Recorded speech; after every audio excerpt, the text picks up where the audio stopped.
रोखठोक वार्तांकन, रोखठोक बातमी।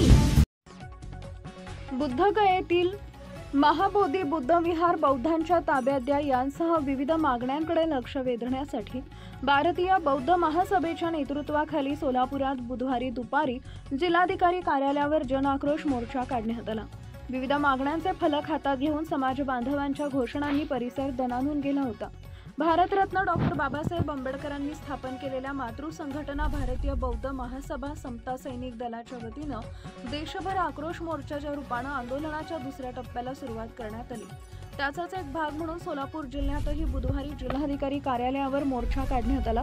डॉक्टर बाबासाहेब आंबेडकर यांच्या पुतळ्यास अभिवादन करून या मोर्चास प्रारंभ करण्यात आला।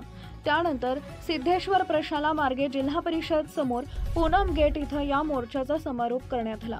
बौद्धांचे महाविहार बौद्धांच्या ताब्यात द्या, 1949 रद्द करा, मुक्त करा, मुक्त करा, महाबोधी महाविहार मुक्त करा यांसह विविध मागण्यांचे फलक आणि पंचशील ध्वज हाती घेऊन शुभ्र वस्त्र परिधान करून अनेक उपासक उपासिका सहभागी झाले होते।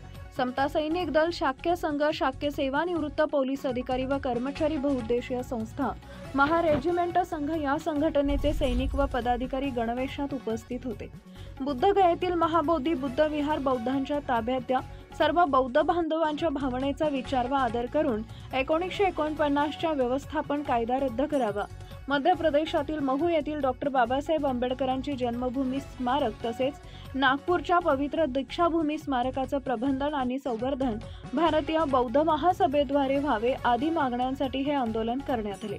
विविध मागण्यांचं निवेदन जिल्हाधिकारी यांना देण्यात आले। यावेळी बौद्ध महासभेचे जिल्हाध्यक्ष अण्णासाहेब वाघमारे, योगीराज वाघमारे, दत्तात्रय सिद्ध गणेश, विजयानंद उघडे, अशोक दिलपाक, अंगद मुके, शिवपुत्र घटकांबळे, निर्मला कांबळे, सुमित्रा जाधव आदी उपस्थित होते। महाराष्ट्रातील महत्त्वाच्या आणि ताज्या बातम्या पाहण्यासाठी आमच्या जय हो न्यूज चॅनलला सबस्क्राइब करा आणि बेल आयकॉन प्रेस करा।